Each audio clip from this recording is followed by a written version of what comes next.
So we'll have the first, since this is our first meeting, I welcome you all guys. And the week one, so the topic will be focus on the studies of our more on the FS, which will be very, very good guidelines for everyone who is having this subject as part of your curriculum for BSBA course. Okay, Sir Marlon, next. So when we are talking of financial accounting, so definitely everyone must be equipped with a thorough knowledge of the very concern, what is this subject all about? So again, accounting is sometimes they said it's an awesome subject, which is as old as money, because for the past, say, BC, 20th, 20 centuries, ayan, nandiyan na. And this is really significant because it is a must in every business establishment that you will be dealing in the near future. There's no such thing as an operation, a business operation without accounting. So we need to have a thorough knowledge of what is it all about. When you have the term accounting, of course, to your simple view, this is all about uh, say more on the preparation of financial statements, which are very, very important to show the results of any business operation. This is where we can assess how much or how much is the profit or the loss being incurred during the operation of the business. Okay, this is considered as the language of business because they can communicate of communication. Why? Because they can tell something about the financial position, the condition of a certain business entity. Right? So with that, we have to consider it with all gratitude that we have the subject of accounting, to have a broader or to widen your horizons of knowing these figures. Okay? But as a language of business, siyempre, there are instances wherein kailangan magkaroon ng modification, changes. So with that, our accounting subject is also having some standards. We need to follow those different standards. Kasi meron tayong tinatawag na ICPA, American Institute of Certified Public Accountants. Meron tayong PICPA. Meron tayong American Accounting Standards. So those are our guidelines. Okay? And to begin with, this is the very scope and the very essence of what is our subject, accounting. So it will be having a science, an art, which deals with the recording, classifying, and summarizing in a significant manner and in terms of money, transactions and events, which are in part at least of financial character, and interpreting the results thereof. So from the very first, get the very essence of what does it mean. What are these very main functions of accounting? And those are given on the very first slide, the very first definition that we have coming from your slide as given by Professor Marlon. Recording, classifying. When you say recording, this is to be related to the very first step of accounting, and that is journalizing transactions that took place within a certain day, for example. And it must be recorded in our books of accounts, which we call it in your lower accounting, you have it as what? Books of original on entry, which we call general journal. classifying. So that is the next step in our from the books of original entry to the books of final entry. We call it classifying. We need to classify. Is it A? Does it belong to assets, liabilities, and capital? ALC. So that for you to remember it for a longer period of time, not to be forgotten. So those are ALC. A for assets, L for liabilities, and C for capital / synonymously been used capital, owner's equity, stocks equity, stockholders equity if it's a corporation, partner's equity if it is a partnership, and single proprietorship will mean owner's equity. Okay, so those are the very essence of your how to record, to classify, and then you have to come up with a certain summary. What took place? You have to summarize now all those transactions being recorded. What are these figures to connote that the result of the business operation is it generating profit or incurring losses? Precisely, simple view, if your expenses are more than the what? Income generated, probably you have incurred losses. The other way around, if you have your income earned during the period, accounting period, more than the expenses, total expenses incurred. So you will end up with a business result or say operations results as profit, okay, which is the primary aim of every business man entering into a certain activity, we call it business, primarily to earn profit. Okay, isn't it? And then they said in terms of money, all these transactions are those given, ano ba yung mga naging transaction from day to day? Isn't it? The buying, the selling, the expenses incurred, the payments, okay, the receivables that we have, okay, those will be involving the different transactions to be journalized, to be recorded, chronologically in the day that they occur. Okay? So you will be exposed and definitely you have an idea because you have your earlier accounting wherein there is the so-called guide these transactions that we call journal entries. Okay? To consider all those guidelines and then prepare it, then you will have to arrive at a certain so what is the result? Is it a loss or a profit? And then, yes, and that is interpretation now of your FS, of your prepared income statement, balance sheet, cash flow. So those are the very basic financial reports that we need to prepare every end of the accounting period. It should be in accordance with ICPA, PICPA. Okay? So this is it now for our financial accounting and reporting part 1. The very essence of your subject, accounting. Okay? Next slide, sir. Okay, so having it, when we are talking of accounting, okay, so the accountancy profession, Republic Act number 9298 is the law regulation, the practice of accountancy in the Philippines. This law is known as Philippine Accountancy of 2004.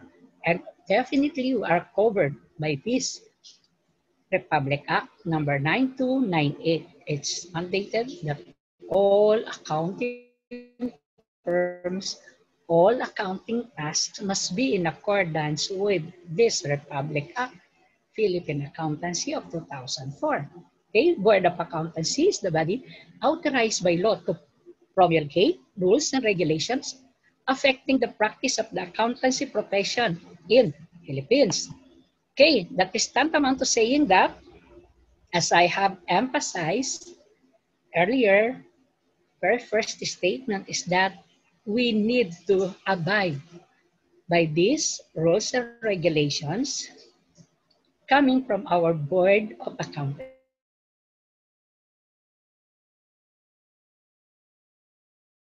Process of performing our accounting tasks. Okay, so next slide, sure. Oh, Maria Giselle is there. Okay, so having it, we have also the so-called, okay, under this accountancy profession, the Security and Exchange Commission shall not register any corporation organized, you heard the term, SEC, definitely all. Say, for example, corporations and partnership should register to our Security and Exchange Commission. But in terms of our practice public accountancy, hindi na kailangan i-register. Okay? A certificate of accreditation shall be issued to certified public accountants, acquire the minimum of 3 years, meaningful experience in any of the areas of public practice, including taxation. So taxation is part and parcel of our accounting tasks. Okay? So when we are talking of accounting, isn't it that the very four major, say, functions, nandiyan yung sabi natin, it can communicate, it can design the, say, the process for us to comply with the legal requirements of our government, the audited reports that we have, and see to it that all of it will be in accordance with the accounting standards. Okay, and part of it, of course, is taxation. We can only have the appropriate figures in terms of how to file it as required under the Philippine law to the of internal revenue. So it must be, the figures that will be presented must be with authenticity and accuracy in preparing those data. Okay, so again, accounting will be of help to this preparation of all the legal requirements, documents, papers that need to be presented to our government agencies who will be looking at these figures. It helps also, accounting helps, say, to control and manage those assets being owned by the company, because through the process of accounting, we have the rigid control on the part of the management, how to have these assets being productive, whether it is a productive, non-productive, they need to have a good control of all these assets as the properties of our company or any business establishment. Okay, sir. Next slide, sir. Okay, so precedent to that, okay, public accountants work to verify important financial documents, reports, and disclosures from an outside perspective. Okay, they need to be very, very keen with all these figures contained therein, referring to those FS that they need to present. Okay, the proper disclosures must all be authenticated to have the proof of this good accounting works. Types of public accounting services. We have the so-called number one, accounting and auditing services. Precisely, you can consequently have this idea of auditing services, isn't it?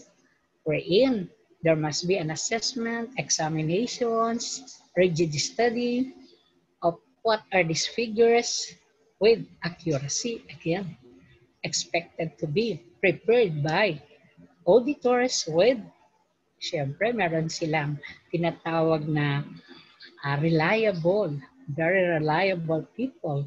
It must be with, again, conformity with the auditing standards, accounting standards prevailing in our Philippine setting.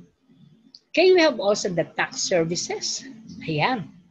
This is the very core of having how much will be paid by our company, because all of this one will be again well stipulated in those FS that will be prepared by accountants, by accounting people, isn't it? Then you have also consulting services. How?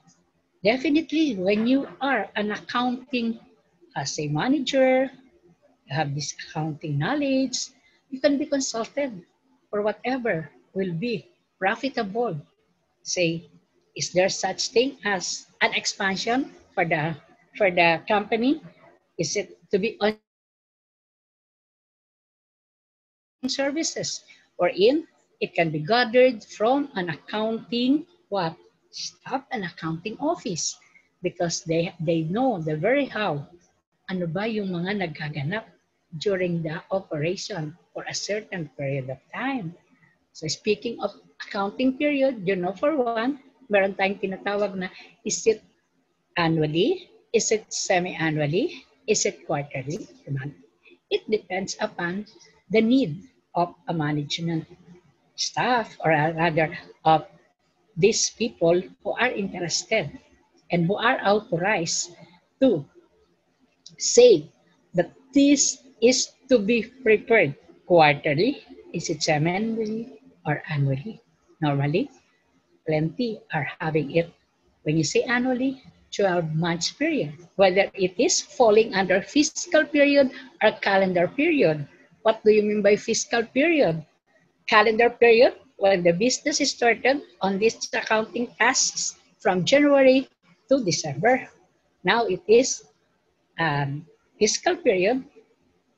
If you started this accounting process at any month of the year. For example, you only started your business month of August, so it will start at the month of August. So can be classified, categorized as fiscal period. But if it is annually, it is a must, or it is to be understood that we have 12 months coverage of the reporting. Okay? So next slide, sir. Those are your types of public accounting services. Next will be objective of financial reporting, which is our very subject today. Number one, investment and credit decision, isn't it? Without the knowledge of these accurate figures coming from the accounting office, you cannot even have any decision. Probably you can make a decision, but not that meaningful, not that useful, not that applicable, because you don't have the proper basis on how to make your decision, isn't it? Meaning, kailangan ko ba mag-invest on this particular accounting, rather, and this particular business? So again, that can be provided. All the financial information will be coming from accounting. Credit decisions. Precisely, everyone can relate if you're in the field or actual practice of having it. Credit decisions are very important. Do we need to have more loans in order to generate more profits, additional investments, things like that? So credit decisions in terms of, do we have the capability? Do we have the capacity to pay it on required time? So again, all of these figures can be shown in detail by our accounting office, providing information useful in assessing cash flow prospects. Consequently, that is very important, meaning you can assess, you can already have an idea of the cash flow. And this is very much related to our cash flow statements. wherein you have the flow of your cash receipts and cash disbursements. Is that it? What are the sources of your cash receipts? So it will all be indicated well specified in our cash flow statements. When we are talking of cash flow statements, we have your cash flow prospects.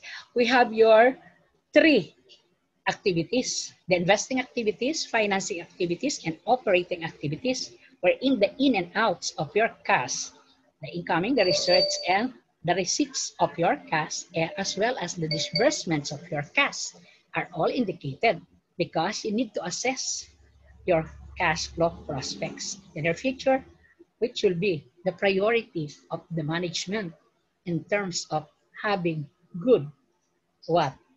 Good business decision, good economic decisions, right?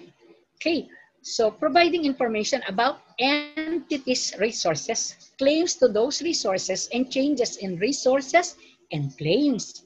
Okay, isn't it? When you say entities' resources, it is more of your assets. Ano ba yung mga nagaganap? Ano ba yung mga pag-aari? Things owned. When you are referring to assets, all things, properties, items owned by the business, which will be giving economic benefits, future economic benefits for the company. Claims to those resources, what are these obligations? What are these liabilities? What are these claims to be settled? Okay, and changes in resources and claims. Again, what are those in and outs in terms of those financial informations given by our accounting office. Okay, so tantamount to saying that financial reporting is a must for useful decision making. That's why there are a lot of definitions of accounting which ended up with decisions making efficient and very meaningful decisions for the management, for the investors. Okay, so this is it for our next slide, sir. So we have done with our, okay, we have also, sino naman yung mga gumagamit are useful for decision making. Meaning to say that we all focused on this study because plenty of users will be very much interested to our figures in accounting. Meaning we have the so-called what?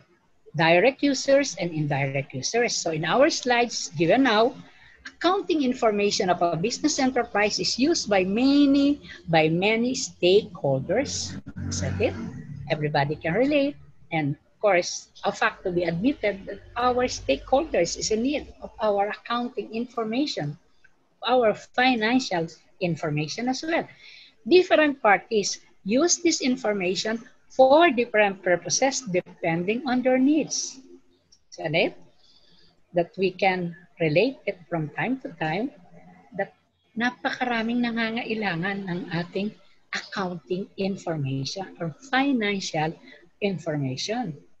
Goes with, number one, investors. Why? If you are a prospective investor in this particular company, for example, you need first to study and you need to think twice. Is my cash will be earning profit? If ever, will it be profitable for me to make such investment on that particular company? Okay, so investors need it badly. Lenders, definitely if you say lenders, they are the suppliers. If you are involved in a manufacturing firm, you need from time to time to have your stocks be available for the operation, for the smooth, efficient operation of the business. So lenders can also be related to those financial institutions, the banking institutions, who will provide additional investment to have greater profits for your business because the more investment you have, the better.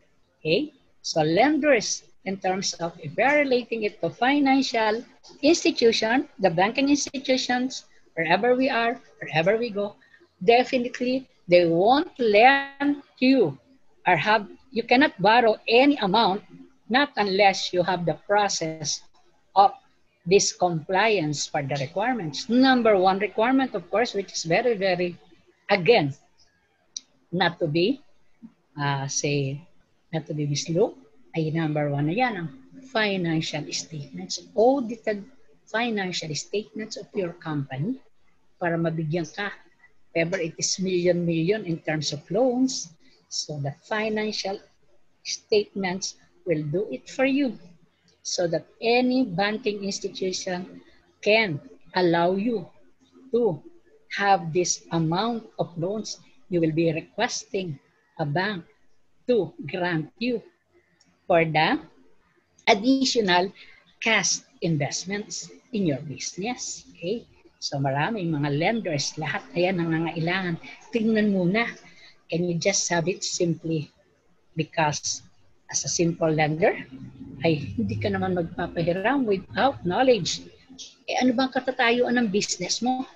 So again, that is the financial position, financial condition. Your balance sheet, your FS, when I said the basic FS, balance sheet, income statement, and your cash flow will be there for you. Okay? Suppliers, oh, this is what I'm saying.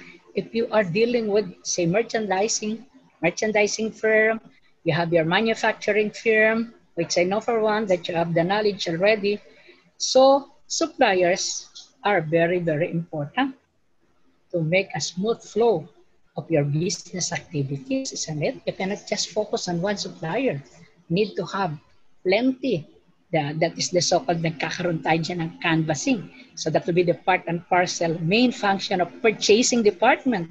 If you are in a merchandising firm or you are in a manufacturing firm, there are lots of suppliers wherein you can select which one will be allowing you, will be granting you this amount of supplies, this amount of stocks, because you can maintain good credibility in terms of the suppliers.